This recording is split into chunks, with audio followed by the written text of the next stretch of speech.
City Council to order. Roll call, please. Mayor Schlachter, Here. Mayor Pro Tem Barr, Here. Councilmember Reichart, Here. Councilmember Grove. Here. Councilmember Driscoll. Here. Councilmember Peters. Here. Councilmember Ryden is absent. We do have a quorum. Thank you. Please rise for the Pledge of Allegiance.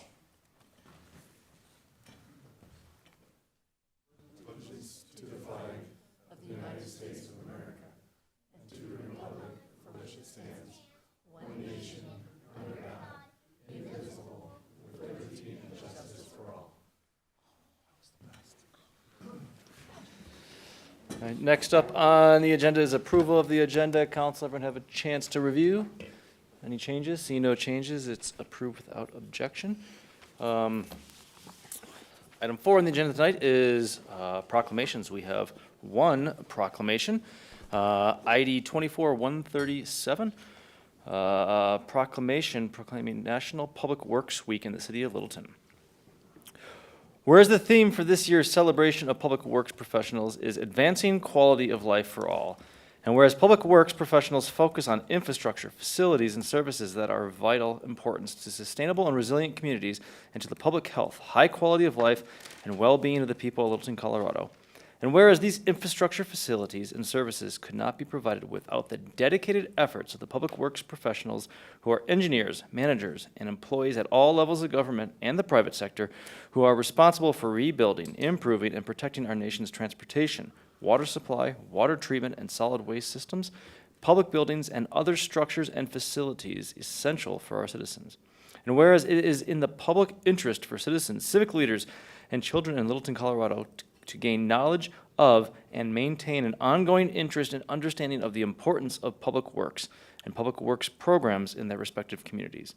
And whereas the year 2024 marks the 64th annual National Public Works Week, sponsored by the American Public Works Association and Canadian Public Works Association, now, therefore, be it resolved, I, Kyle Schlachter, Mayor of the City of Littleton, do hereby recognize the week of May 19th through May 25th, 2024, as National Public Works Week in the City of Littleton.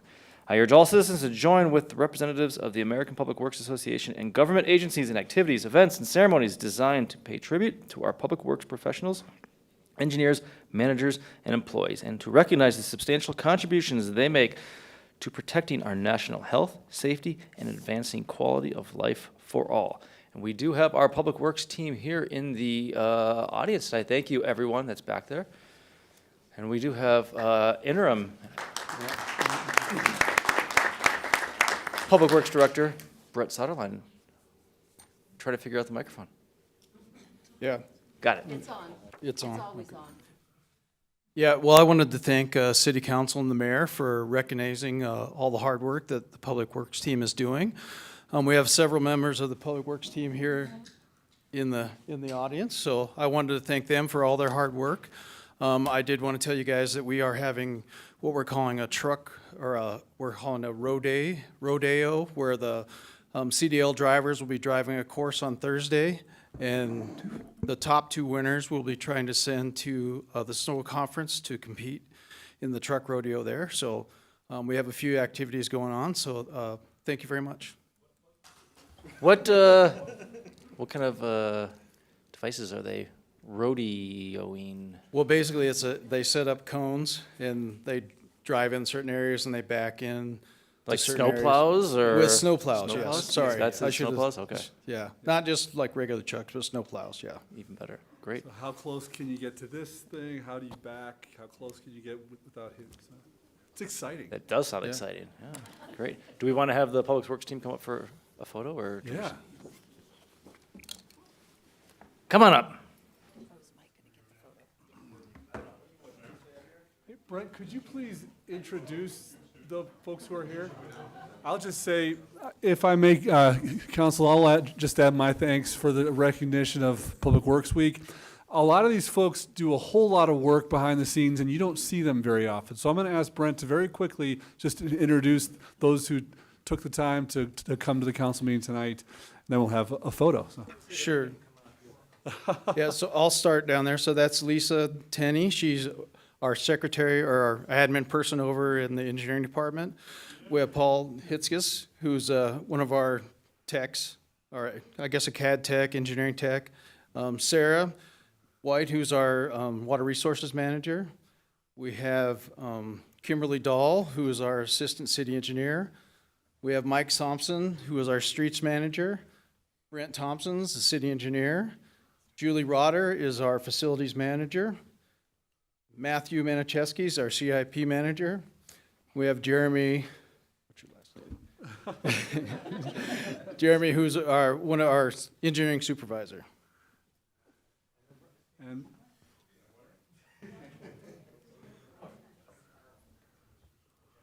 yeah.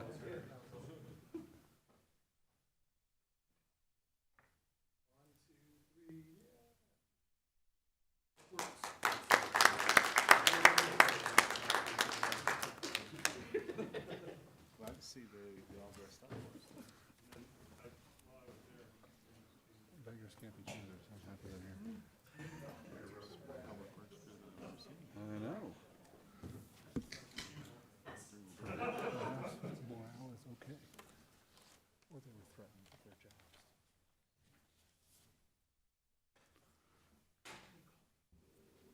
All right, item 5 on the agenda is public comment. Public comment is a opportunity for members of the community to express opinions regarding issues that are not part of public hearings on tonight's agenda. Separate opportunity will be provided for any public hearing. Excuse me. Each speaker is limited to 3 minutes. I will let you know when you get to your 3 minutes. We expect comments to be civil. Disrespectful, disruptive behavior will not be tolerated. Council is not authorized under open meeting laws to take action at this meeting on any issue raised by public comment that's not part of tonight's agenda. I may refer matters to the city manager or attorney for immediate feedback or staff to get further comment or further feedback later. We've got 7 people signed up here. If you haven't signed up, I'll give you an opportunity after. First up, we have, let's see, Mike Cahoon.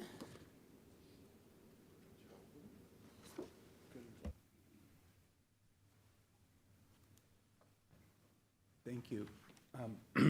You can move the microphone so it's, there you go. Is that good? Okay. Yeah, if you'd say your name and your address or district first. Yeah, my name is Mike Cahoon.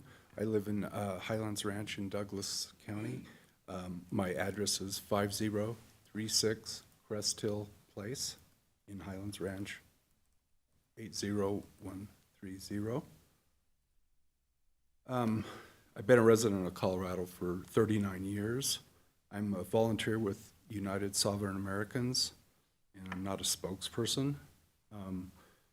United Sovereign American volunteers made a presentation of the Colorado resolution to the council back on April 16th at the council meeting. We'd like to follow up with providing you any additional information that you would ask us for. We're available to answer further questions regarding the resolution, and this citizen-conducted open source audit that is part of the resolution. Volunteers successfully are making resolution presentations to town, city, and county councils throughout Colorado. United Sovereign Americans is grateful for your time that you have extended us to listen, study, and question and consider the resolution for a legally valid 2024 general election. We're eager to meet with you and in person or virtually on a Zoom meeting to discuss the data in the audit. We can go into as much detail as you would like.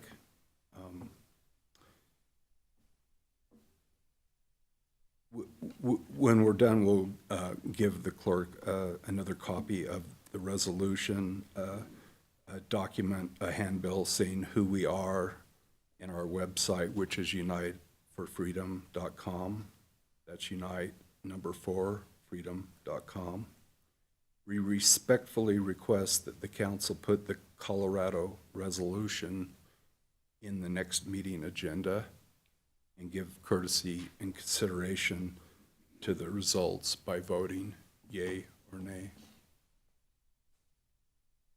United Sovereign Americans sincerely appreciate your time and deliberation towards valid elections. Are there any questions I may answer for you? Very good. If it's okay, may I, may I give the handout? To the clerk, yep. Yes, I appreciate that. And again, thank you so much for your time. Thank you, Mike. Next up is Sandy Cook.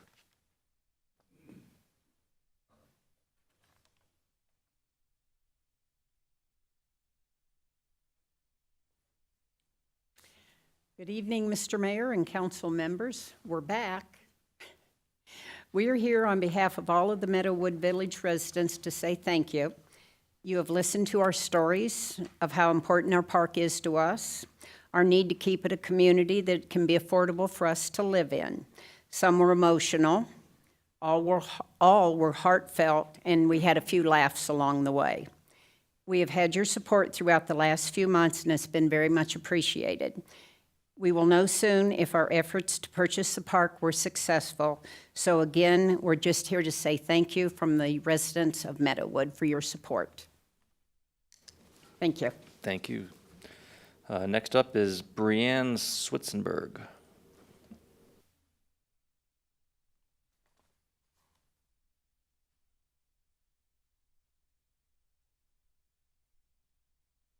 Hello, I'm Brianne Switzenberg, and I live on South Forest Hill Street, across the street from Littleton Brewery.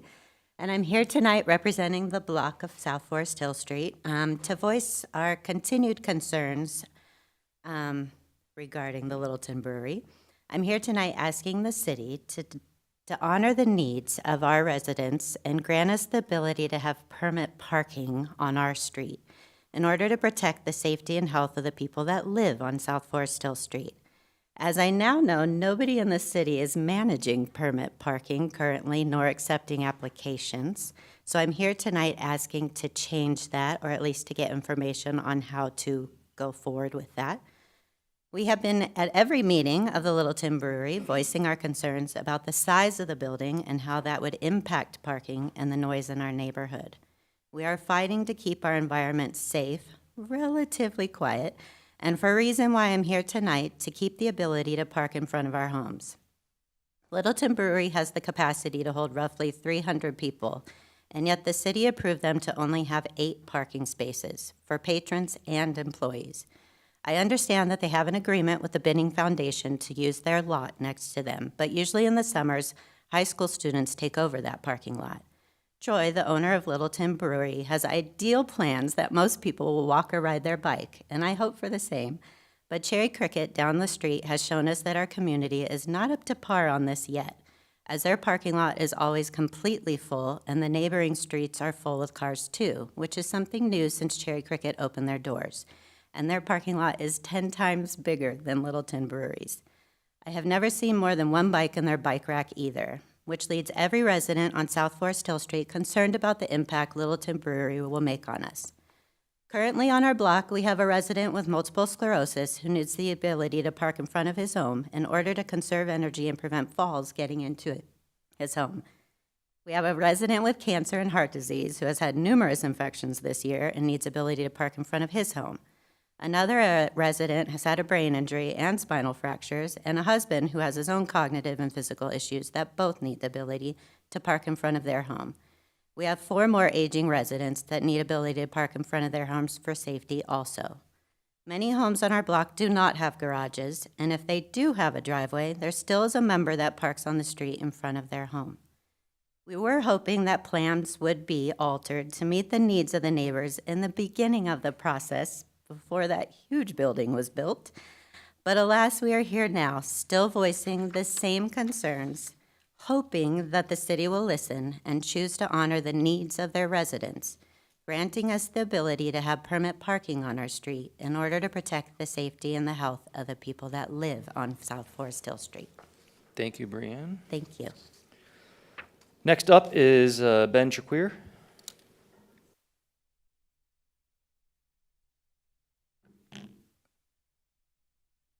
Good evening, Council. My name is Benjamin Shaquir. I live at 8417 South Reed Street, and I'm one of the founders of Littleton Social Cycle, a casual bike ride around the streets and trails of Littleton. First of all, I want to thank Mayor Kyle and Jim Becklenberg for joining us on some of our rides. It was a pleasure to have you, and I want to extend an invitation to all city officials and staff to join us and experience the joy of exploring Littleton on 2 wheels, or 3. We do allow tricycles.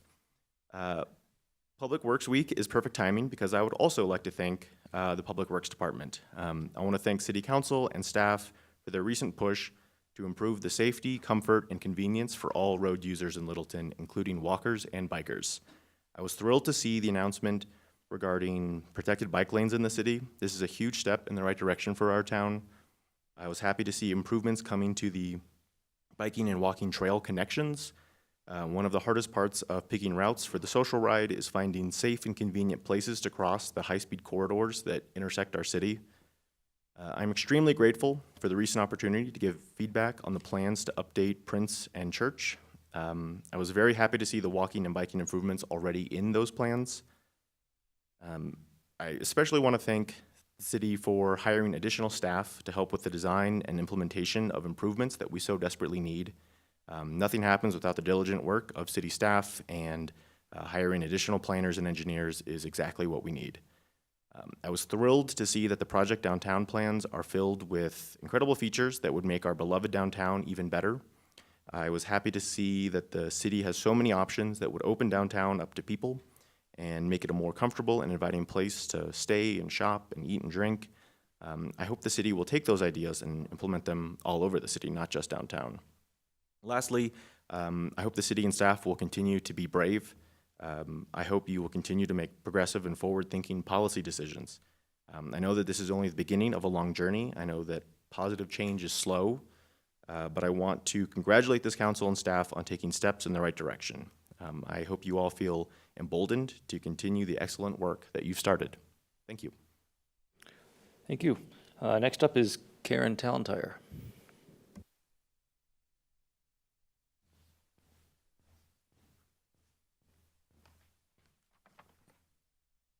Hello, I'm Karen Talentire. Did you hear about Harris County, Texas, where Deshaun Jones won the 2022 election by 449 votes? He was sworn in as a criminal district court judge 15 months ago, and he presided over hundreds of cases. But last week, a judge ordered that election be redone. The court found, based on evidence presented by dozens of volunteers, that 1,430 illegal votes were cast and 321 votes were incorrectly tallied. Therefore, it was impossible to know the true winner of the election. Meanwhile, you heard recently that Colorado's voter rolls have over 4,600 times the legal limit of errors. Yes, that's over 100,000 errors, where the Help America Vote Act legally allows 21. In other news, surely completely unrelated, after a couple of years of my mocking her, Heather L. Howell just disappeared from the voter rolls. I did suggest that you all should have a birthday party for this oldest person in the world who Wikipedia never heard of, when she turned 118 after being 117 for more than a year. But too late now. Apparently she has died, or maybe was abducted by aliens because I didn't find her obituary. Now the oldest person listed in Arapahoe County is 112, which is at least believable, although she's not on Wikipedia's list either, and the list goes down to 111-year-olds. I guess I don't really believe much out of Arapahoe County anymore. It seems someone is changing the voter rolls to make them less flagrantly laughable. Is someone getting nervous? Could it be because of the resolution presented to you, which showed our current voter registration system makes our elections legally invalid? And that's in addition to the election machines, which were already shown to be impossible to certify. Sorry, but getting rid of Heather L. Howell is not enough. You can't just tidy up a manure pile. The corrupt system needs to be thrown out. Just start over with a transparent system. And until we do, our elections are legally invalid. Let me leave you with the oldest voters in Colorado as of the April 29th Colorado voter roll. Tell me if you'd like their list of addresses so you can personally congratulate them. First of all, Jennifer Sue Hunt is 125 years old in Teller County, born 1899. She lives at 188 Little Bear Peak Road, Florissant. I hear she attributes her longevity to one cigar in the morning and a shot of whiskey before bed. Ronald F. Merriman, born 1906, El Paso County, 16152 Old Forest Point, apartment 302, Monument. Marianne Lee Graham, born 1907, Larimer County, 307 Skysail Lane, Fort Collins. Jennifer J. Miller, born 1908, Otero County, 304 South 3rd Street, Rocky Ford. And there's a whole lot more to read, but I'm out of time. Thank you, Ms. Talentire. Next up is Reed Barrick.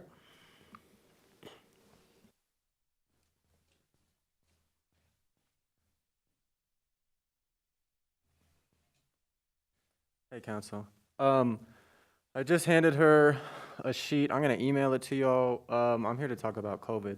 Can you state your name and your address? Yeah, for the sorry. record? Thank you. My name is Reed. I live in District 4. I live in Trailmark.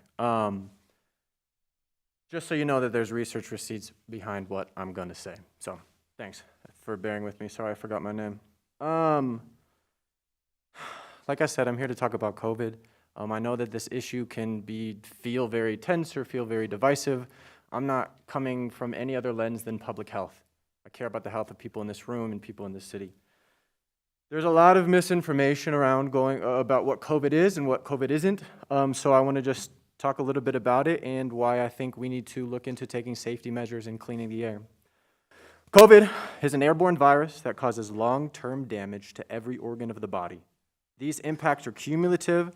Each infection adds up, increasingly damaging your organs, your immune system with every subsequent reinfection. Initial symptoms do not necessarily tell you what's happening inside of your body, which is why some people might feel fine after a COVID infection, but experience drastic damage internally. This damage can even occur when there are no symptoms at all. There are a lot of asymptomatic COVID cases. A variety of physical, cognitive, and mental health impairments can develop and linger in the weeks, months, and years after infection. Together, these post-infection impacts are called long COVID. With every infection, the risk of long COVID, hospitalization, and death increases. What we know about long COVID is that it can be life-changing, it can be life-shattering, it's disabling, and anybody at any age can get it. At a minimum, 1 in 10 COVID infections leads to long COVID. 1 in 7 Coloradans have had or currently have long COVID. That's over 300,000 people. Long COVID falls more on marginalized communities, Black and brown people, women, trans people, folks with lower educational access and lower incomes. Teachers and healthcare professionals are at highest risk for long COVID. Children currently make up 20% of all long COVID cases, and there is no cure currently for long COVID, and only 7% of doctors know how to treat it. There's not enough research, there's not enough funding. COVID reinfections are really, really dangerous. It's a really dangerous virus. We are subjecting our kids to many, many COVID infections. We're doing that to ourselves. So, what I'm asking, I'm going to send you guys an email later. So, we need to educate ourselves on COVID. We need to be able to be humble enough to realize, okay, we might not be acting on the best information. And if we care about the health of the residents in Littleton, we need to move to figure out how to clean the air. And yeah. All right, you guys can have your 8 seconds. Thanks for listening. This is really important, though. This is really actually a public health emergency, so I urge you to look into it. Thanks. Thank you, Reed. And last person signed up on the list is Pam Chadbourne.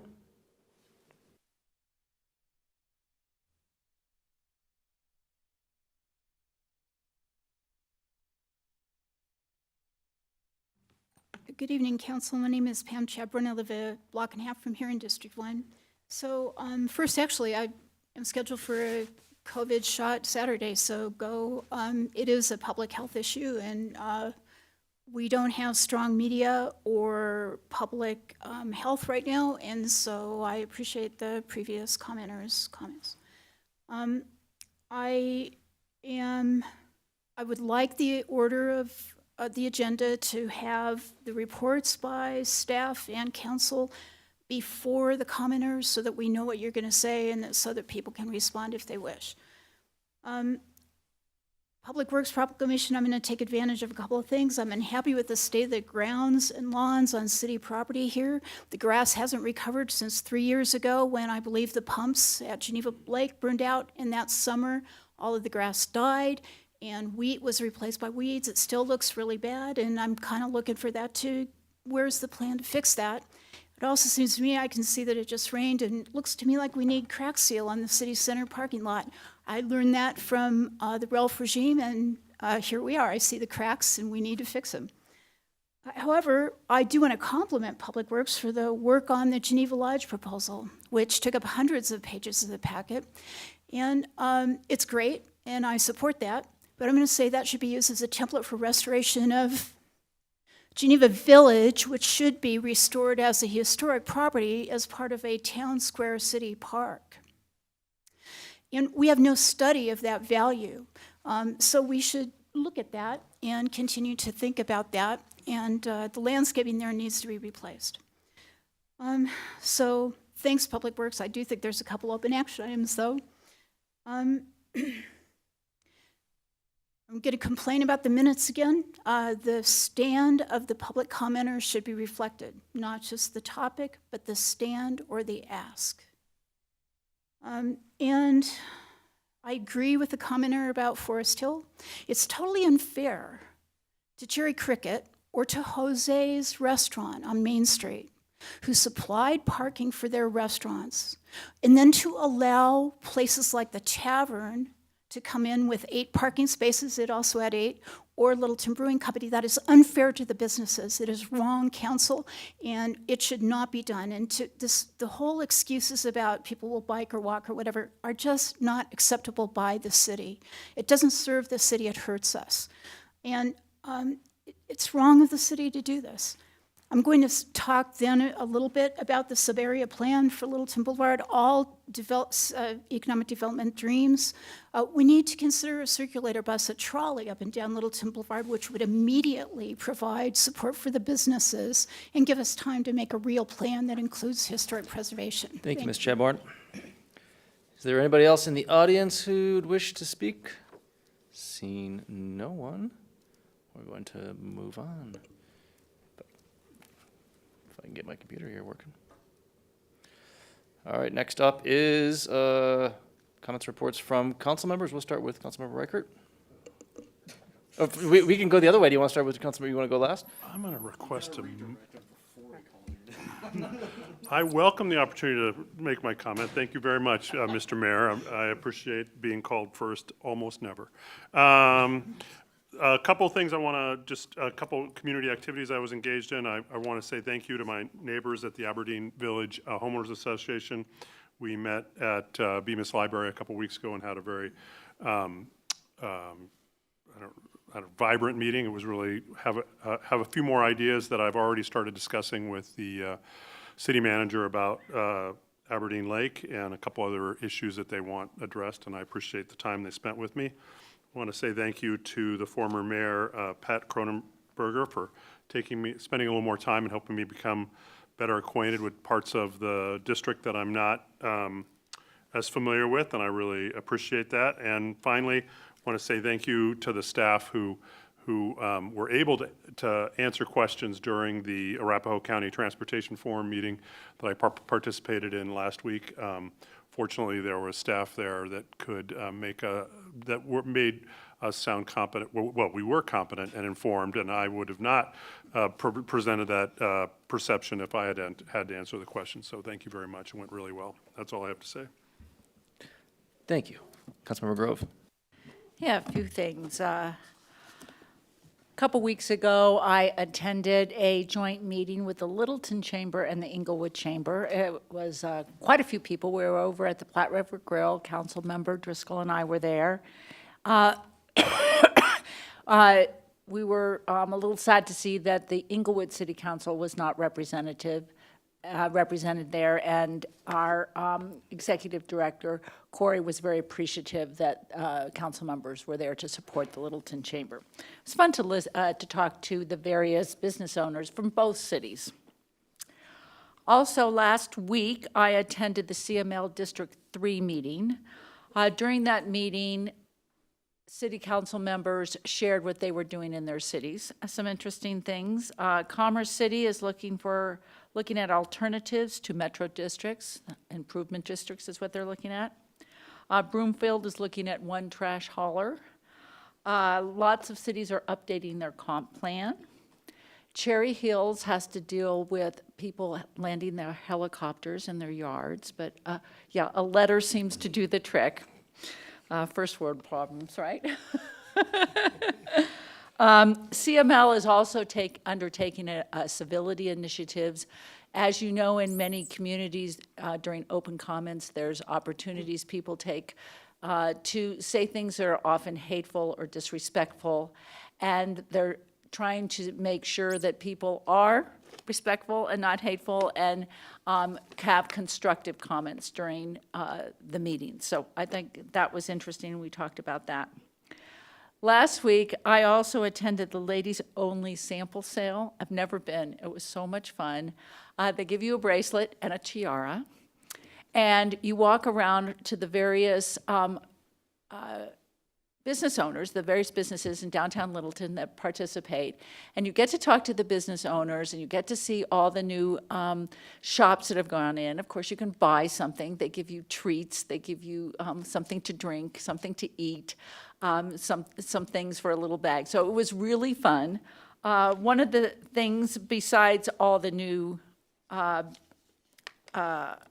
businesses that have gone in, is, I was totally unaware of this, is there's a new event center, and it is on Curtis between Alamo and Main Street. And I don't remember the exact number, but I think it accommodates over 75 people and has a rooftop terrace. And they're trying to make it, the price to rent it, pretty reasonable. So that's another option for people that want to have some sort of event in downtown Littleton. And that's it. Thanks. Councilmember Peters. I am part of the Littleton Leadership Academy, which ACC supports, and they do a really, really good job. I would really encourage anyone who wants to be more aware of how the city runs to look at joining next year. It's a big commitment. It's a Friday a month, but it's an all day. But this last week, we learned specifically about transportation, housing, and land use. I'm so glad that I get to be a part of it. It's been really helpful. I also liaison South Suburban, and wanted to mention that they were the finalist for the 2024 National Gold Medal Award for Excellence in Park and Rec Management. So we are well taken care of in that department. Also, their pools are all going to open on Memorial Day. We spent a lot of time when my kids were growing up at those 4 pools, so if you get that summer pass and meet your neighbors, it's a good place to hang out. Also, the Susan Pye resigned her position, and they have their interviews tomorrow, which are open, I believe, right? So if anyone's curious about how that operation works, they have 6 people, I believe, interviewing for that. Arts and culture, I was liaison to, but I regretfully had to pass that back to Gretchen because it meets on the same night as my other board. But they have 2 big undertakings in this meeting and next, looking at approving the tiers 1, 3, and 4 for the lodger's tax funding. And then at their June meeting, they look at tier 2. So they're long meetings. There's a lot to look at, a lot of applicants. We have a lot going on in our city with a vibrant arts and culture events and opportunities. So those are also open, but you'll see the results from those as well. And then I also wanted to thank Mike Gent and Officer Clay Johnson. They joined me for a meeting with Trailmark a couple weeks ago. They were very kind. They appreciate being a part of us, even though they're kind of separate out there. But that was really lovely to get to meet them, and they are very involved and like their community a lot. So that was great. The state of the city, I'm sure you'll touch on this, but it was lovely. I wish that room was 3 times as big and more people could come, because seeing everything that we've done put together like that was really helpful, and it was encouraging, and the whole theme was a toast, and we had a toast bar and made a toast, and it was a great event to be a part of. And then the final thing I would say is summer reading. I'm also an English teacher, so my kids will be participating in that, and that starts at the library. Thanks. Councilmember Driscoll. Yes, thank you. Some of you know I sit on the advisory committee for the Arapahoe Community College Paramedic Education Program, and if you have any people looking to get their license, EMT type of license, that program over there and what Dennis Eggerly does over there is just unbelievable. So it's a really cool program. Their auxiliary building over there is almost complete, and in that, they have now a 12-bedroom hospital room. So you walk in and you think you'd walk into Littleton Hospital. Really cool. They have these new mannequins, all with AI. They have one mannequin that can give birth. Simulation labs. It's amazing what they have over there. And I would highly advise if anybody's interested in checking that out too. And the people that attend this meeting, that's all the police, all the fire departments, West Metro and South Metro and Denver, they attend this because they want to recruit from this program. They also will be rolling out a mobile paramedic vehicle, a 40-foot long mobile motorhome that will be available for hospitals or for, say, the Epic campus, if people want to sort of get an idea of what's going on there. So lots going on at ACC in that program, and Dennis, hats off to him. Also attended the DDA, Downtown Development Authority meeting last week. Believe it or not, we're already working on thinking about things like Christmas lights and what does Christmas look like this year. They're also working on a tree program in connection with the city and how we can potentially get some trees going down there, whether they're put in the planters that are currently have flowers in it. But the DDA is trying to beautify the downtown area for the holidays.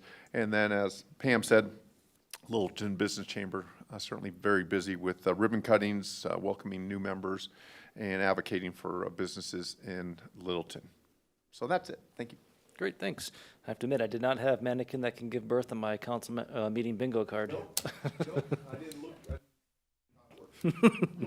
Just a few things from me as council member. Oh yeah, you. I forgot about you. Mayor Pro Tem, would you like to go? Yeah, in fact, I would. Other than being frightened off by the idea that the robots are coming for us. So I've got a couple of things. First off, I realize I have not been doing my quarterly citizens meetings. Quite frankly, it's just been a challenge with my work schedule to do that. But I do have my next one scheduled now at the Bemis Library, August 24th. That is a Saturday, 10 a.m. to 12. I'll put a few announcements out there. I'm going to look to do at least 2 this year, so one just after the summer and one closer towards the end of the year. One of the other things I just want to say too, for Public Works Week, I really appreciated seeing how many staff that I know and familiar with, some that I am not, out there, even next to my daughter's school, doing their traffic study, doing car counts, tagging speeds, all that kind of stuff. Sometimes as policymakers, we don't get to see how much time and effort and work it goes into just a singular place, a singular point in our city. But I just wanted to say thank you to the Public Works team, and thank you especially to our transportation staff for making this huge push that they have been over this year. I'm just really excited to see what kinds of improvements are going to be happening around Centennial, but honestly, all of our other schools as well. On that track, with regards to schools, I know I'm not here as a representative of LPS, but the school year with the Epic campus is coming around to its first year in conclusion. And I wanted to relate another little story. I've been working with one of the teachers there and their staff for training for wastewater operators and putting together class and coursework. And it was a really small contingent, and unfortunately, actually not continuing it again in this coming year, just due to budget constraints and staffing constraints. And that's challenging and hard to see, but a small glimmer of what is possible when we are investing in resources like this campus is that at least three, if maybe not 5 of these students out of a small contingent of 7 have just received their Class D operator license, even before receiving their GED this year. I see some Public Works folks in the back nodding their head it's a big deal to get to that point as a high schooler. And I wanted to say, you know, as sad as I am not to see that course continue this year, that I hope we continue to seek other opportunities, because these young folks are now going to be out there in the workforce doing essential jobs, keeping the most basic parts of our city functioning. And I just couldn't be more excited than to see our high schoolers out there doing this work, you know, in that course and in all the other pathways that the Epic campus has to offer. So I just wanted to reiterate, as that first year closes, that our staff, our professionals amongst us with a given expertise, these kids can really make a huge difference in our community, and would just continue to encourage us to be involved. On DRCOG, I was not able to make this last meeting. However, it was basically just a legislative wrap-up. DRCOG and the board were getting presentations from staff on positions that were supported, bills that were passed. I'm not going to go through the laundry list of things passing, failing, supported, not supported. We'll have our own discussions around things like transportation bills, land use planning, ADU bills, amongst us as a city and staff, and how we play this out internally to Littleton.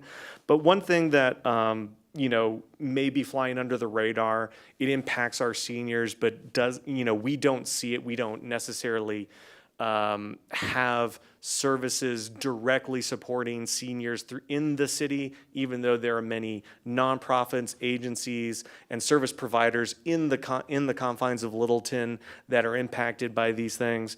I just want to kind of say why it's important that Littleton take part in and be part of institutions like DRCOG, not just for regional transportation planning, not just as a source of federal funding, but DRCOG staff, and I'll kind of read this verbatim, with ongoing funding shortfalls in the AAA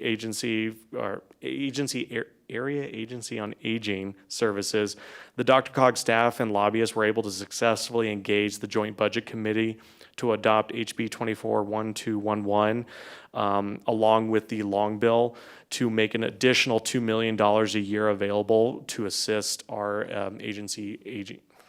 area agency. Man, I'm going to screw that up again. AAA services, basically services for older Americans and adults, available to folks in our community. This is kind of an essential part of what DRCOG does. Funding is dire. It really, really is at a state and federal level for funding for senior services. I sit on our Finance and Budget Committee. We are making really challenging decisions about which programs get grant funding in the coming years.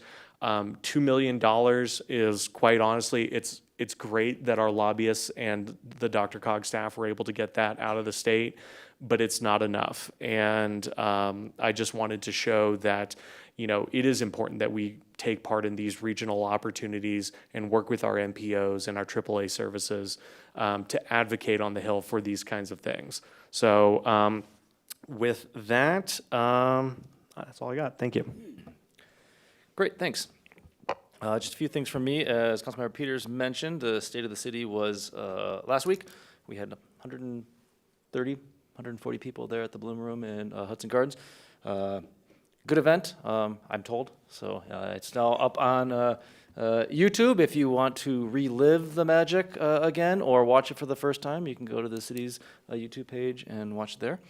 Last night, I ventured over to Lone Tree for a farewell reception for Mayor Millet, who is at this moment in time, probably right now, ending her last meeting as mayor for 8 years. She's been mayor 8 years there and served Lone Tree for the last 20 years. Lone Tree is one of the few communities that has a May election, so there was an election a couple weeks ago, and so it's good. She's been a good friend and colleague and someone to look up to on Metro Mayor's caucus there, so I congratulate her on her 8 years of service there. And then, kind of in response to one of our community members' comments, kind of direct to city manager and city attorney, is maybe we can have some sort of discussion, talk about permit parking of where, not specifically just for this location, but just in general of, is it used anywhere in the city? Why would we do that? What would the benefits are? So something on the agenda to kind of look at in the future of and how it may or may not work in this location. or other locations. We have a provision within our city code that talks about neighborhood parking permits. To my understanding, that has not been utilized in many moons, given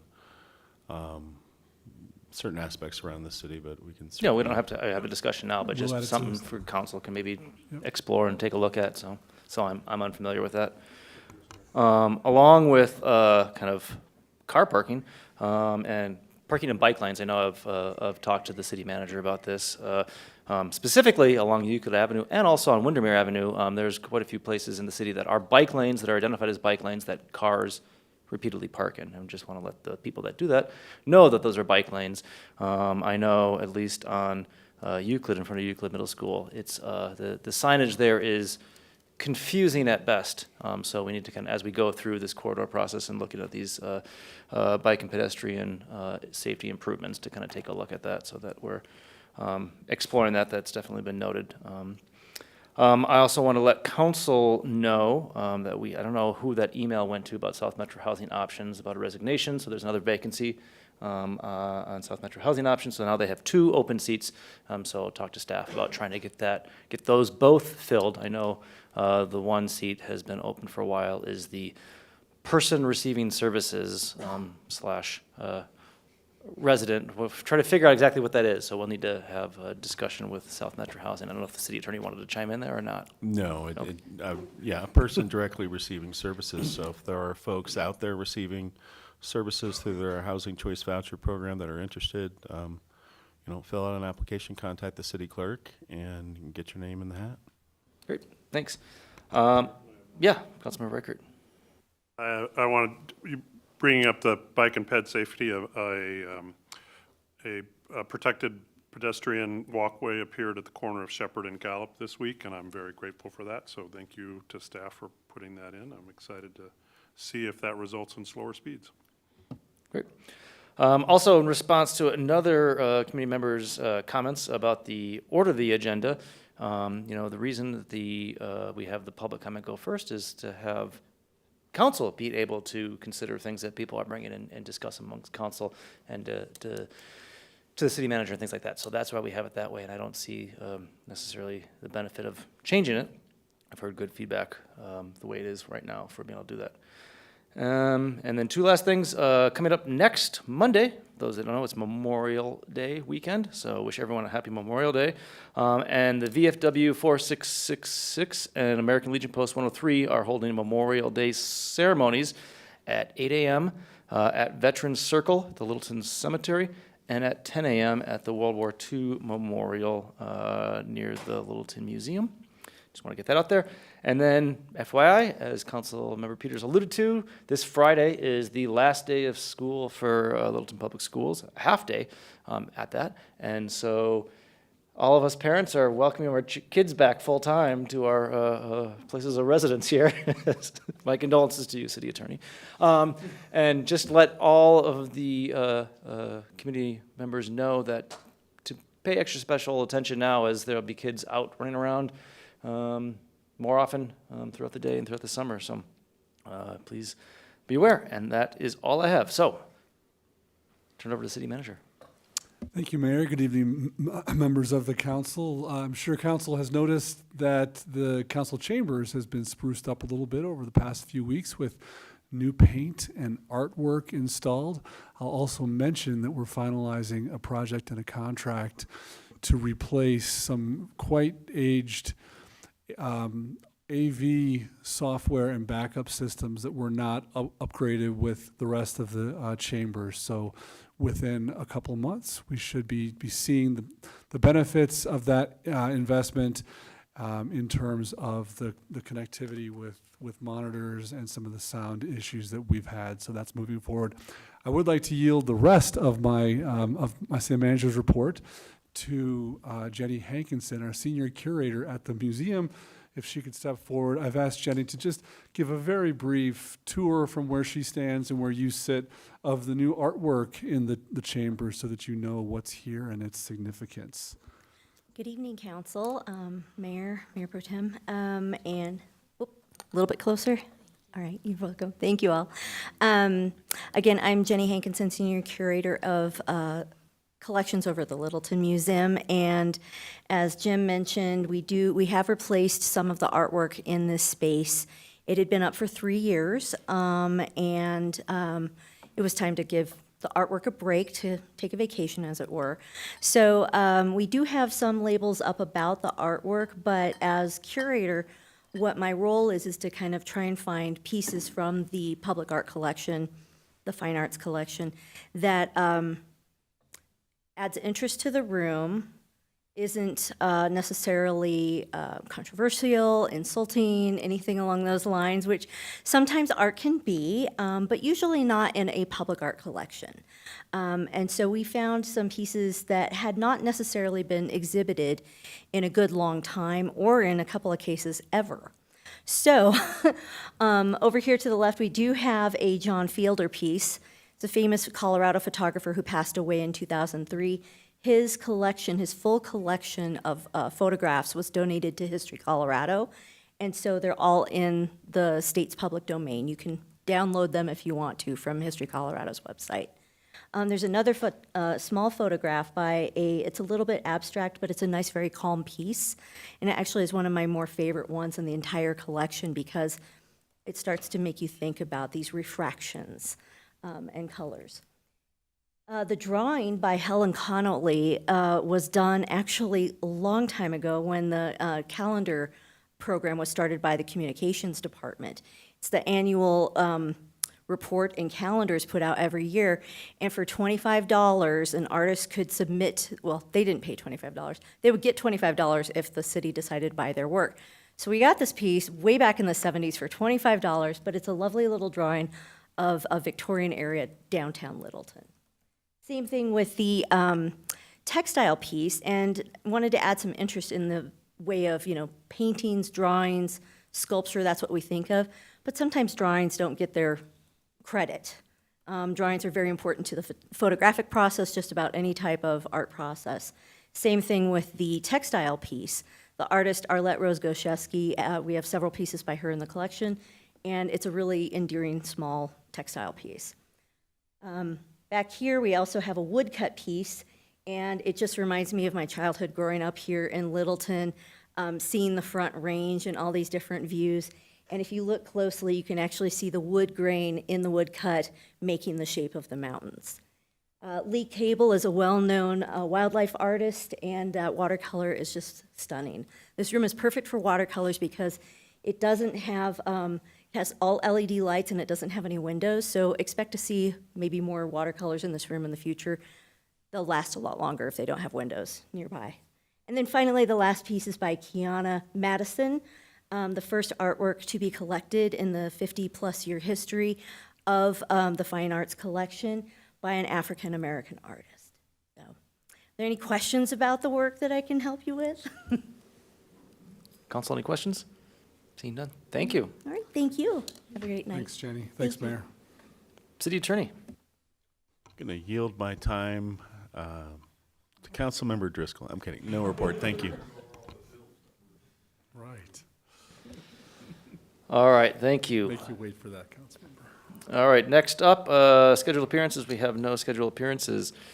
Item 8, consent agenda. Consent agenda items can be adopted by a simple motion. All ordinances must be read by title prior to a vote on the motion. Any consent agenda item may be removed at the request of a council member.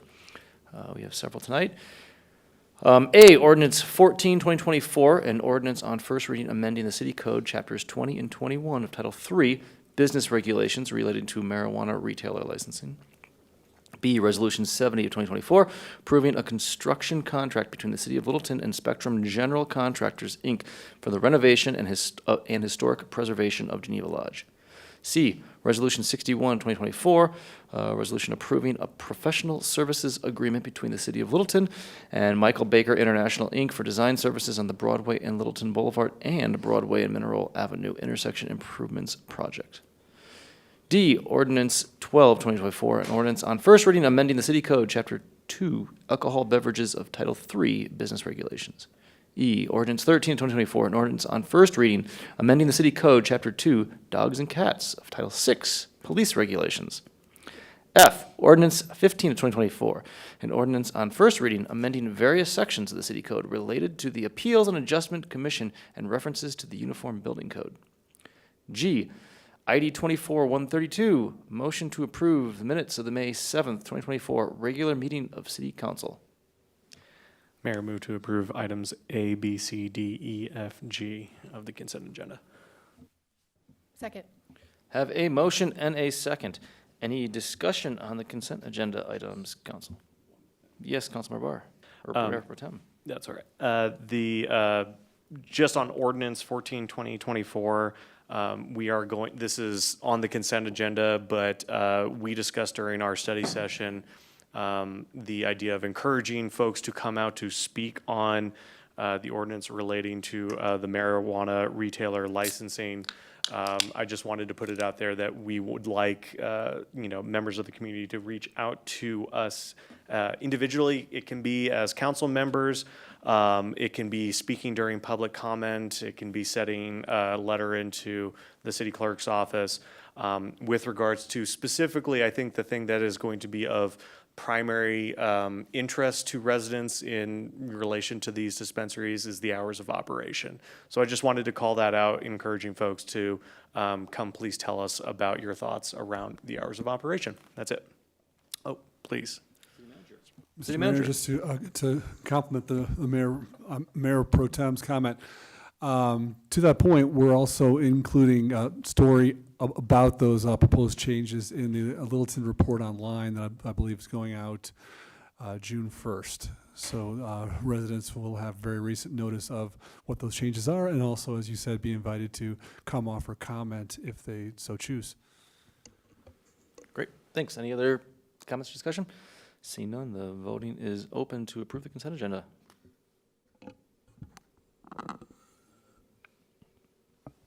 The vote is 6 in favor. The motion carries. Great. Item 9, general business. We have one item on general business tonight. We have ID 24-142, a mid-year budget update. As the finance director gets settled here, I'm going to turn it over to the city manager to lead us into this. Thank you, Mayor. About this time, or as the finance staff is working with our auditors to complete the audit of 2023 financials, we're also getting started with the 2025 budget process. So an important step is to look at those results of the prior year, in this case 2023, and kind of reset our base for 2024 and then look into how that affects 2025. Especially this year, since we are seeing some unexpected trends in our sales tax revenue, which, as council knows, is by far our largest revenue for our general fund. We think it's important to highlight for council that year-end result from last year and look at what it might mean for the current year's budget and also for next year as we start to set the stage for policy decisions for next year's budget. With that, I'll turn it over to our Finance Director, Tiffany Hooton, for a little more information. Good evening, Council. Tiffany Hooton, Finance Director. As Jim mentioned, we have already started kind of discussions related to our 2025 budget. And so we feel it's important to bring some information to council to kind of set the stage as to what that year might look like. And I know our title is 2024 Mid-Year Budget Update, but in order for us to understand where 24 is and where 25 might be, we really have to start with 2023. So one important thing too is that last week, staff did bring the draft strategic plan and present that to council, which is going to be a very important piece going forward, not only for the city and the community in general, but also for the budget process. We'll talk a little bit about what that process might look like this year compared to prior years and how we are really going to emphasize on connecting strategic goals and priorities with our budget plan.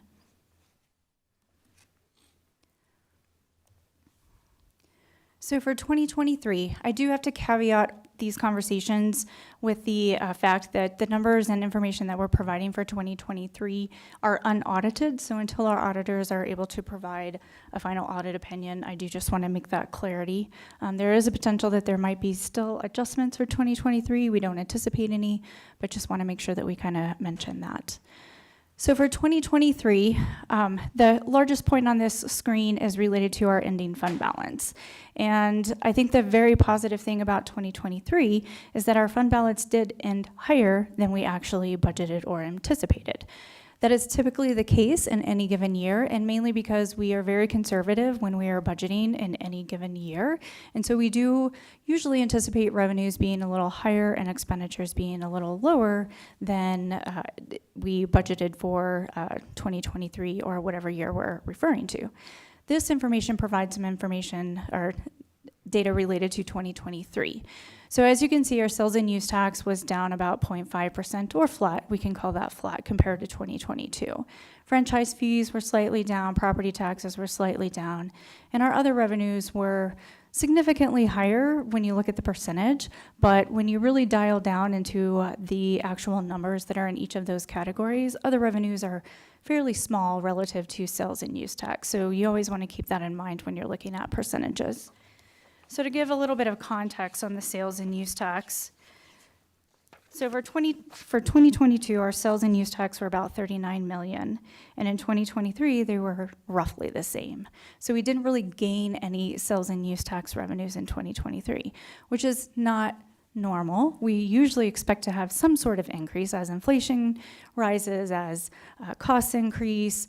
We usually benefit from that through sales tax. And so when we started realizing that our revenues were going to be a little bit lower in 2023, it really came to surface mid-2023 when we started seeing some of this. And I have a couple of slides that I just want to touch on and highlight a few things that we started to see.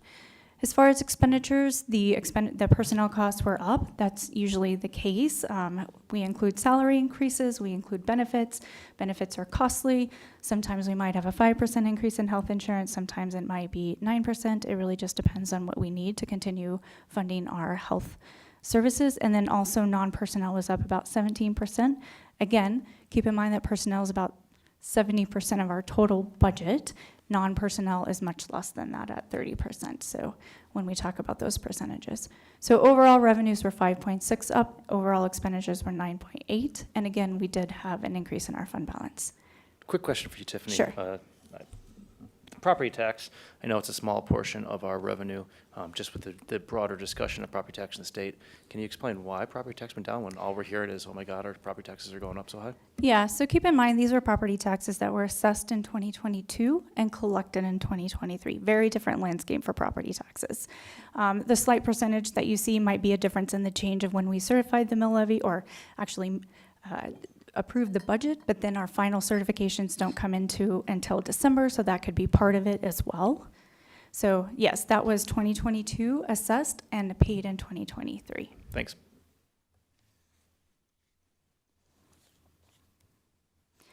I mentioned retail sales tax. So normally we anticipate an increase in sales tax in any given year, whether it's 1%, 2%, 5%. In 2022 was 11% compared to 2020 because of COVID. So we usually have an increase in this area. What started to happen in 2023 that we really thought it was just going to be kind of an anomaly and it was going to self-correct by the end of 2023, we started to see some flatness or some decline in the middle, probably the late second quarter to first quarter of Q3. And that's right when we're developing our 2024 budget. And so anytime we see something, we really start to watch it. And, you know, we've reflected that in financial reports, our sales tax reports, month over month, just kind of watching that trend. We did see it come back up a little bit, but not enough to make a change. And so that decline really did continue, or the flattening, I'll say flattening, because at that time it was more of a flattening than a true decline. And so that's what we've kind of circled there, as you can see in Q3, is where in 2023 our actuals were higher than 2022, but then they kind of crossed and our 2023 actuals started to decline. It's really important to understand that because the first half of the year is really what drives our next year's budget. And so that's why we have to look at 2024 revenues that we're seeing this first half of the year as we go into our 2025 budget discussions.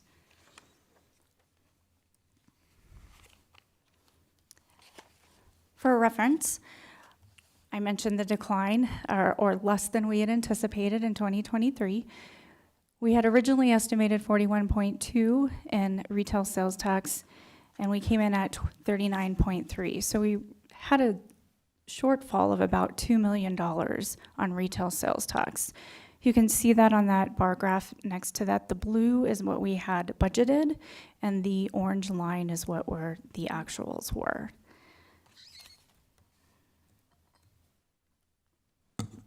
I mentioned our fund balance did increase, so here's kind of a history. We do have a very healthy fund balance in total. It's the highest that it's been in a number of decades. And I think there's a lot of reasons why it's that way. COVID had a very strange impact to our revenues and expenditures. As soon as we started seeing that decline, we cut our expenditures to kind of offset that. And then the economy really increased and came back significantly after COVID, initial first year of COVID. So in 2021, it really rebounded more than I think anyone anywhere ever anticipated. And so we kind of had this influx that we really truly weren't thinking was going to happen. We thought, COVID, people are saving their funds, and it was going to be a slow and gradual increase, but clearly the opposite of that. And so we really did kind of bounce back in 2021, and that continued into 2022 as people continued to spend and purchase items and go on vacations and travel when they weren't able to during COVID. And so I think now with the economy, with the housing crisis, with the change in property taxes and just inflation and costs in general, I think people are really having to start significantly choosing between discretionary and non-discretionary spending. And I think we are seeing those effects and are going to continue to see those effects. It is an election year, so it's the economy is very unstable. And so hopefully after November, there'll be some sort of change. Hopefully it's a positive change. But until then, we're going to continue to monitor that, of course.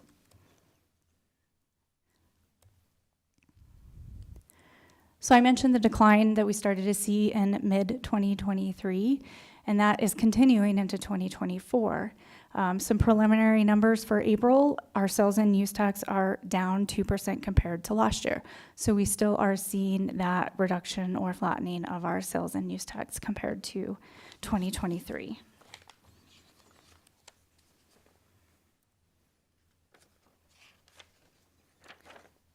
So this is a very similar chart, and what this is it's the same chart from previously to show that 2023 revenues and 2022 actuals crossed, but the significance of this is when we prepared our 2024 budget, we were following the trends of the first of 2023. Those numbers were increasing, therefore we added an increase to our sales tax of about 4.4% for 2024, and because of what we're seeing, we have revised our 5-year plans and our estimates for 2024, and we have reduced that, and that's what you're seeing there from that top line to that second line there. So we are anticipating a decrease. We've revised our 5-year plans. We have looked at our expenditures in 2024 to identify any key areas or personnel costs that are not anticipated to be spent to kind of help mitigate that reduction in the revenues. Tiffany, can I assume that the 2024 Q1 actual is where the yellow line is right there at, what is it, 10,100,000, something like that? Yeah, and what you're seeing is there's a lot of overlap, right? That means that it's flat. And we would typically see 2023 actuals be higher than that, and they're just not coming in that way. 2024 actuals. So I seen 2023, actually, the trend was down over, yet 2024 revised is still a trend up. Are you? Oh, though actually 2023 actuals and 2024, hold on, ask that question again, I'm sorry. So my initial question was, we have 2024 Q1 actuals in. And that's the, I'm gonna go the yellow line, since we're revising it, we're basing our revision off of 2023 actual and what we're seeing this year in this first half of the year, correct? Correct, So yes. the yellow line is 2024 actuals through first quarter. Right, well, it says revised estimate, but that Yeah. would be the actuals. Okay. Correct, sorry. Got it. The future years, or future months, future quarters are estimates. Correct. So yes, the But first quarter, sorry, seeing didn't understand that. the slope of the 2023 actuals, the orange line trended down the whole year, yet the slope of the yellow line is going to trend up. Seems optimistic. That's what we're hoping. Exactly. So a couple of key things on sales tax revenues.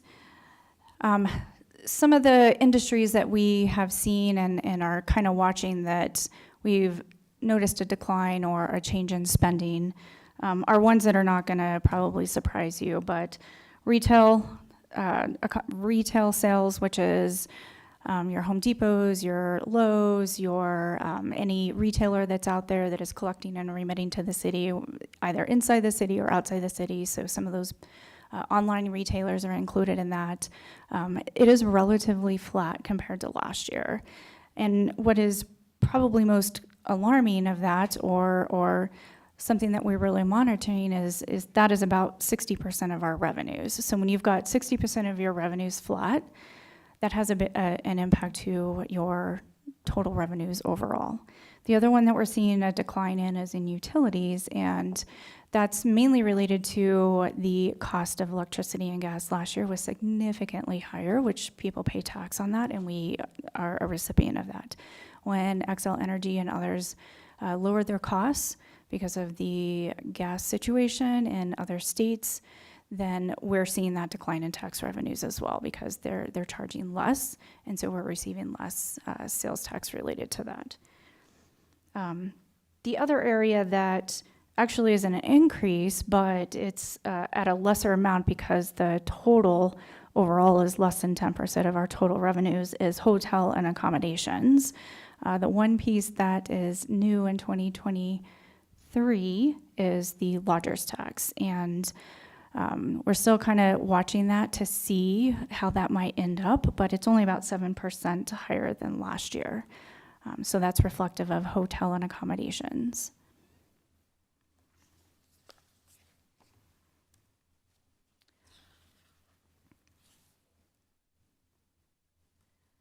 Must be pushing the wrong arrow. I think you went the wrong direction. I don't know. I'm so technology challenged sometimes. While you do that, I made a presentation to another city last week, and I went backwards as much as I went forwards in my presentation, so I feel your pain. I don't know. I mean, your presentation was the cyclical nature of education, wasn't it? It was This on- is the- It was on. No, it was supposed to be on early childhood education, but instead it was on why did we hire that consultant? Continue, Sorry, just Tiffany. needed a pause to catch my breath. That's what that was. All right. So this is the 5-year plan that was presented during the 2024 budget. And we wanted to put this in here as reference so you can kind of see some of the changes where we were when we prepared 2024 versus our revisions that we've made this past few weeks. And the key piece here is our fund balance as a percentage of operating expenditures. When we presented the budget, we anticipated we'd be about 27% as it relates to operating expenditures, which is very healthy. Our fund balance policy is 18 to 25, so we're a little higher, which is great, right? That gives a little flexibility in making some changes in programs or doing some other options such as that. Now seeing where our sales tax is, seeing where we anticipate it to be heading, and making some revisions in our 5-year plan. It's actually gone down to about 17% in that 5th year. And the main drivers, again, are sales tax revenues. So we saw a loss of about $2 million in 2023. That has a compounding effect in our 5-year plan because that now becomes our new base in 2025. And so we essentially have lost about a year of anticipated increases that we just didn't see. And so that impacts future year revenues. The other thing that we also did that kind of helps our revenues is we have a number of developments coming into the city this year and next year, and we had incorporated a number of those into 2024, but not necessarily 2025 because we weren't sure of the status. We didn't know when they come online. Sometimes projects just don't materialize, and so we want to be cautious and conservative. We did include some increases in 2025 related to building permits for some of these developments that are coming in to the city and online in 2025. Not a significant increase from 24 because we had already anticipated. 25 definitely had an increase. So that's going to help us, but those are one-time revenues. Those aren't recurring. Those aren't things that are going to continue. And so we have to identify those as one-time revenues. On the expenditure side, we looked closely at our hiring and our vacancies in 2024 and made some estimates and educated guesses on when we might be hiring some of those new FTEs that were added or even current vacant positions. And so we did make some pretty significant revisions to vacancy savings. We inherently have vacancy savings every year, and we plan for a percentage of vacancy savings. We just wanted to see if we had any additional ones that weren't or that we do anticipate having or occurring. And so we did make some revisions to those expenditures as well. So made adjustments on both sides, revenue and expenditure, to kind of help mitigate the decrease in revenues. And so our new revised estimate is that 17% in 2028. Tiffany, before you go on, I just want to, oh, sorry. Well, Mayor, Yeah, just go as a point, I'll just note that our 5-year model, as it says in the top corner, is a projection. It's a model really intended to help us understand the relative affordability of our current service levels against our best estimates of the future revenues. Some might note the negative ongoing cash flow that yellow line in the middle. And as Tiffany's noted, it's normal in our case when you do have some fairly conservative methodologies for forecasting to see that negative and to see it even grow a little bit because we do hope that we're conservative both on revenues coming in, so we might be on the low side, and also on expenditures, meaning that we expect we're not budgeting any vacancy savings or any other savings in those lines. So all that to say, this will not happen as a plan. I always want to point out that as we look to the future and as we look at each budget, and we even try to be balanced for a couple years, we would bring recommended changes to the council before those negative amounts in the out years of the forecast would ever materialize. So just as a budgeting practice, that's the purpose for the model and why that's acceptable. Thanks, Mayor Pro Tem. Yeah, I also just wanted to maybe add some context, especially because with regards to the fund balance as a percentage of the operating expenses, it was the council's decision prior to the new council members being elected that we maintain a balance between that 18 and 25%. And it was a conscious decision to burn a little bit harder on expenditures to essentially burn down that reserve balance in order to get us down to a closer model between that 18 and 25%, because quite frankly, it's also just money that's sitting in our account and not providing a gooder service to our residents. And obviously this burn rate now with these new projected models looks higher or faster than we had anticipated, but it's certainly not something that we can't course correct around. Exactly. I also just wanted to add a few points related to our 5-year plan. There's one key thing that is not included in this plan, and we do it purposefully and thoughtfully, and that is to incorporate any new sales tax that's related to any new retailers that might be coming to the city. We do have a couple larger format retailers who will be coming to the city, and once we are confident and have more information related to those retailers, we would add any additional sales tax revenues that we anticipate to our 5-year plan. So that is the one piece that is not in our plan, but provides us a little more comfort or optimism maybe, that is going to change our 5-year model at any time. Thanks. Councilmember Reichert. Thank you. I really appreciate this presentation. I appreciate the opportunity. I'm sure I ruined your day yesterday with a bunch of really silly questions, so I really appreciate your responses, and I don't want to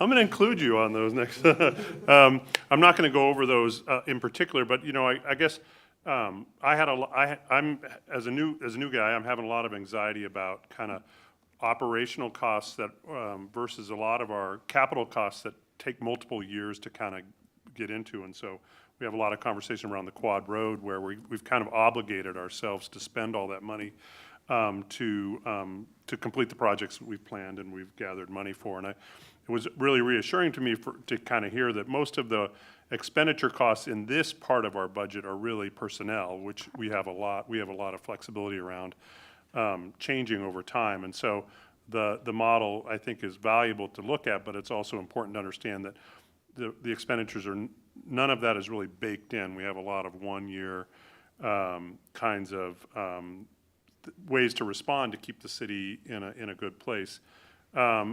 Just kind of responding to Mayor Pro Temp, I agree with the policy of burning down the fund balance. I think 20 to 25% of operating revenues as your fund balance is plenty prudent, and anything over that I think is wasted opportunities for us to invest in our city. And then I had a conversation with the city manager yesterday, and one part of it that he brought up, Mr. Mayor, I hope, you know, I'm excited about the potential for new revenues. I would really like us to spend time as a council thinking about how we strategically use that money to meet the priorities. I think it's easy for it to kind of get away from us, and so I look forward to having kind of a strategic conversation about what do we want to do with this new funds to meet our city's needs. And then, you know, I think the final thing I take from my place, and I also shared this with the city managers, for the next couple of years, the exciting budget things we're going to do are around capital construction. I feel like our operations are kind of set, and I look forward to those conversations as we think about that strategic work. So, but I appreciate this presentation. I appreciate your responses, and I appreciate the time we're spending on this. I agree with you, and I think the finance director would probably say, let's wait until perhaps not this coming, but the subsequent budget discussion to count our chickens before the eggs hatch there with any new Absolutely, sales. absolutely. Yeah. No, I'm not advocating for counting any chickens that we don't have, at least seeing coming into the coop, so. Yeah. Is that, was Chicken that and under duck- dogs chicken and cats? duck Is revenue, that or in the- just- Is that in the Sorry. dogs and cat ordinance we're dealing with? Finance director. Yeah. I just wanted to add some comments when you mentioned capital. So capital is definitely going to be one of our focuses in 2025. The CIP committee is going to be bringing a recommendation. The 3A committee is going to be bringing their memo and maybe some recommendations to council. And, you know, we heard very clearly and from that group that the more information we can provide, the better the community is going to absorb that, and the better I think they're going to understand and feel that we're using those funds accordingly. And so really vamping up our CIP plan with Public Works and every other department throughout the city is really a charge for us this year. And so we're really working on some enhancements in that area and hoping to have a really robust and open conversation with council during the 2025 budget sessions on capital. So that is definitely one of our plans this year. Thanks, I look forward to it. Councilmember Grove has a question.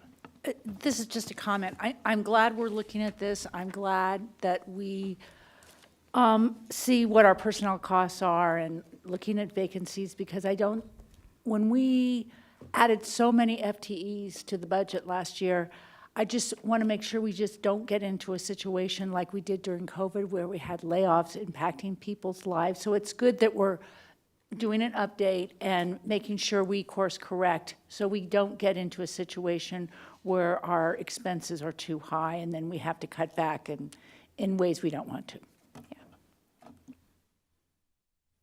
All right, so what will 2025 look like? I mentioned earlier that we really are going to be focusing on connecting the strategic plan with our budget this year and really focusing on those 6 outcomes that council has identified. One area that you're going to probably see a lot more information on in 2025 is what we can refer to as the top 30. And this was discussed with council last week, but I really just wanted to kind of bring it back and show how we are going to be focusing on these top 30 in 2025 and identifying resources needed for those.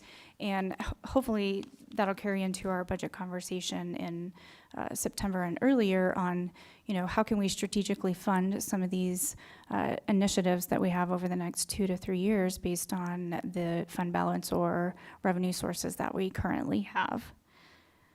So what that will do is kind of guide us and provide our 2025 budget principles.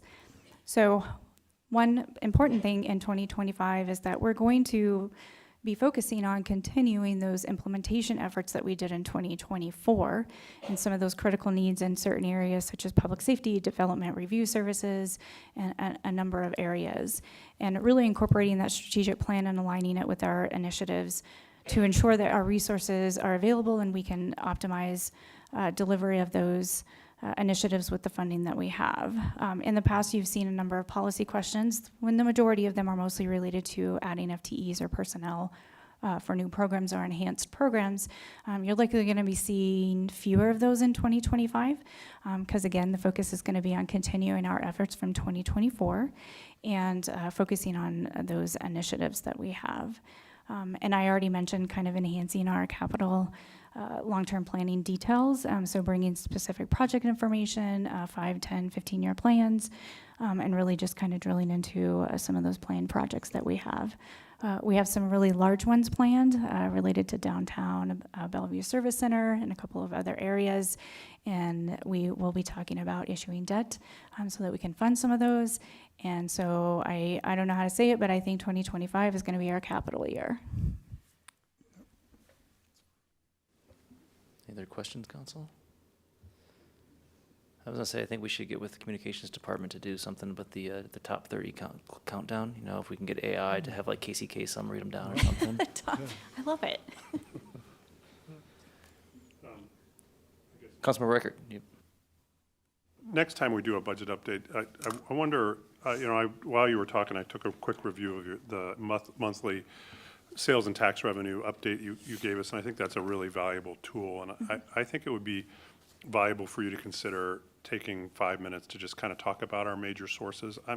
I'm very impressed with the amount of money we're getting from out of state, which I think is really, which I assume is really Amazon taxes or taxes on delivery stuff. That's now our biggest source of revenue for retail. That's a pretty fair assumption. Yeah, and so I think that's might just taking 5 minutes to talk to people about where we're getting our money. I think would be worth considering if the mayor agrees to that. And Good. Any other questions, comments? See none. You're not looking for any direction. This is just an update. No, thank you. Just I think the main thing was those last couple slides. And just, our feeling that at this point, we're going to have a fairly, status quo service level budget for next year without the same emphasis on those policy questions. And then, given the progress and activity that we've had around bicycle and pedestrian safety, infrastructure, environmental stewardship, and also the emerging downtown plan, as Tiffany said, I think this will be really a major year for capital budget and discussion for council as we kind of get those buckets that we've had within the 3A fund kind of starting to gel and settle for the longer term. So we're looking forward to that. And just note to our community members, if you're thinking about buying something, make sure you buy it in Littleton. Buy local. Great, thanks. All right, moving on. Item 10, ordinances on second reading and public hearings. We have one tonight.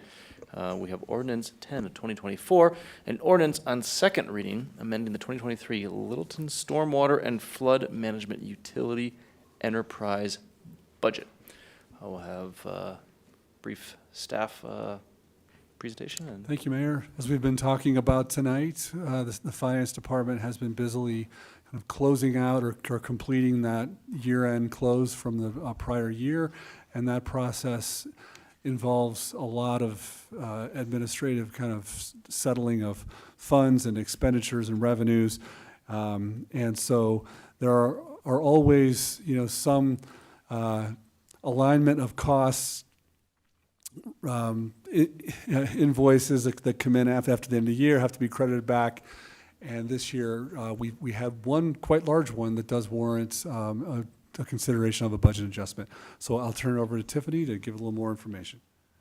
Sure. So the budget amendment that you have before you is for 2023, and it's related to the storm drainage fund. We've seen a lot of activity in the storm drainage over the past 6 to 9 months related to the culvert collapses, and that's what this is in reference to. At the end of the year, we always try to close out our books. We ask departments to provide invoices, and there's always inevitably some that might come in after that deadline, and we have to determine if they are material enough to our financial information that we need to record those in the year that the services were provided. And these invoices were related to the culvert collapses that occurred throughout the latter part of 2023. And we also had a requirement to amend the contract related to this contractor, which council approved in March of 2024. And so subsequently, just timing, we are here before you to request an amendment to the 2023 storm water drainage fund. So if you have any questions, I'm happy to explain anything that you might have. Council, any questions? I have just one question. What is the difference between, I assume, if there's an expected expense, we often roll over encumbrances to the next fiscal year and make those payments in that next fiscal year. What's the difference between doing that as just saying open it in this year versus going back to the last fiscal year, just doing that if you've rolled over the encumbrances? Sure. So in this particular instance, we did not have a purchase order issued, and so we didn't have any purchase orders to roll over to 2024. Regardless, because the services were provided in 2023, and the materiality, the amount of the invoices was significant to the fund itself, the storm drainage fund, we're required to record those in 2023. So it wouldn't have made a difference in that situation. Mayor, most of the time, those encumbrances are for work to be completed in the following year that had been budgeted. They budgeted 1 year, work's actually going to happen the following year. This work happened in 2023, so it needs to be charged there. Therefore, that budget should show that amount. Thanks. Any other questions? Okay, as this is an ordinance on second read, I'm going to open the public comment period. Anybody wishing to speak? There's no one signed up. Open it at 8:02. Mr. Chadbourne, come on.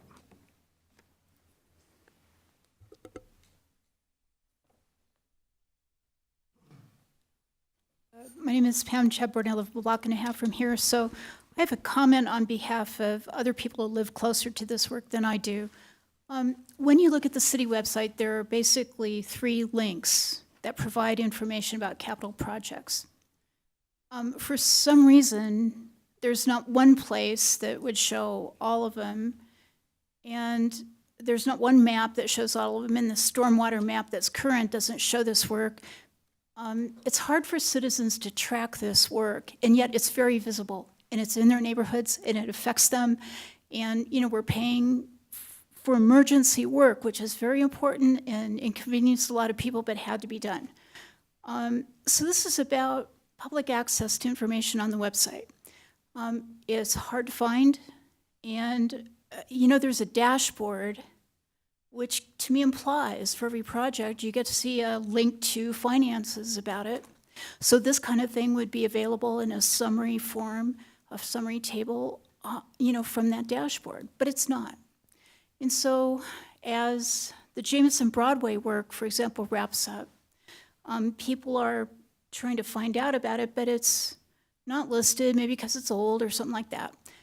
Anyway, I shouldn't try to solve the problem now. All I can describe is that people who live near there are curious about, seeing these big equipment things finally going away and seeing the earth being filled in and making it look, better in a lot of ways. But there's some different stuff here.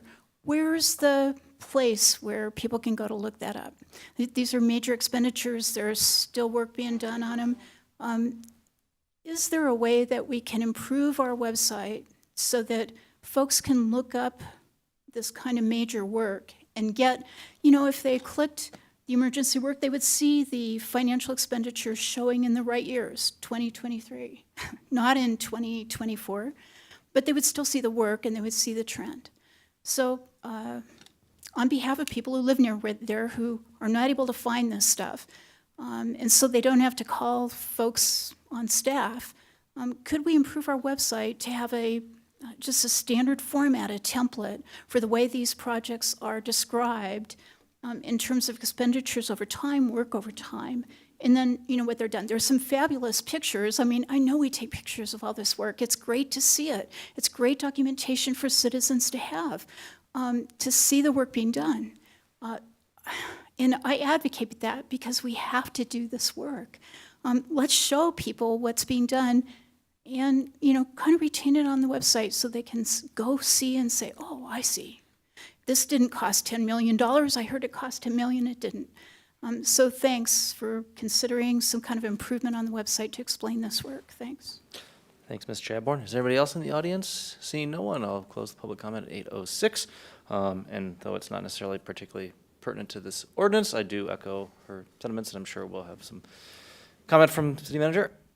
Thank you, Mayor. And I'll just thank Ms. Chadbourne for the comment because it's actually an excellent setup for, I believe, your next meeting where you'll have the Public Works Department overview, and we'll also be debuting some new communication tools for capital projects to the public that are really kind of piloting some of the upgraded dashboarding and standardized kind of project management that we're developing. So you'll see that with the Public Works Department overview, and we'll continue to be filling that out and developing that over time because we agree that those tools could be sharper. Thanks. Council, any other questions or comments? Okay. Is there a motion? Mayor, I move to approve Ordinance 10-2024 on second reading, amending the 2023 Littleton Stormwater and Flood Management Utility Enterprise Budget. Second. You were slow, Councilmember Reichert. I saw your mic pop on there. All right, we have a motion and a second to approve Ordinance 10, 2024. Any further discussion, Mayor Pro Tem? Yep, I just wanted to say, bring it up because it's a salient point and relevant to work we have ongoing today. Again, Public Works Week, I want to highlight the fact that our Public Works team is out there camera inspecting a lot of our storm drainage infrastructure and collection systems. And in preparation to make an assessment about what our priorities are. This budget amendment I know is passing us by, as the last thing on our agenda, but I really want to highlight the, ounce of prevention is worth a pound of cure concept. These numbers are huge. We got quite lucky with having this FEMA disaster declaration to lean on, but we're talking orders of magnitude that this city was not budgeting for, was not necessarily prepared to expend this amount of money. And quite frankly, the inconvenience to our residents in terms of traffic management and convenience getting around town, construction ongoing, it's a hassle. And I want to say to the Public Works team, please continue forth in assessing our stormwater assets. They are aging, they have aged out. Relining programs can preserve those assets in place with minimal disturbance above ground. These are worthwhile investments to make now so we don't necessarily see other culvert collapses like we have. Because we can't, this was just a handful. And quite frankly, with the intensity of storms increasing and the condition of our assets the way they are, this could have been a lot worse. And it still can be, unless we are taking proactive measures like in investing in some debt service to accelerate some of these capital improvement projects. especially on the assets that we do not see, because those are the ones that we will really regret when they fail. So thank you for bringing this forward, but I just wanted to highlight the good work that the Public Works team is doing. Thank you, Councilmember. Mayor Pro Tem. Thank you. Any other comments, questions? Seeing none, I'm going to open the voting. Voting, motion to approve ordinance 10.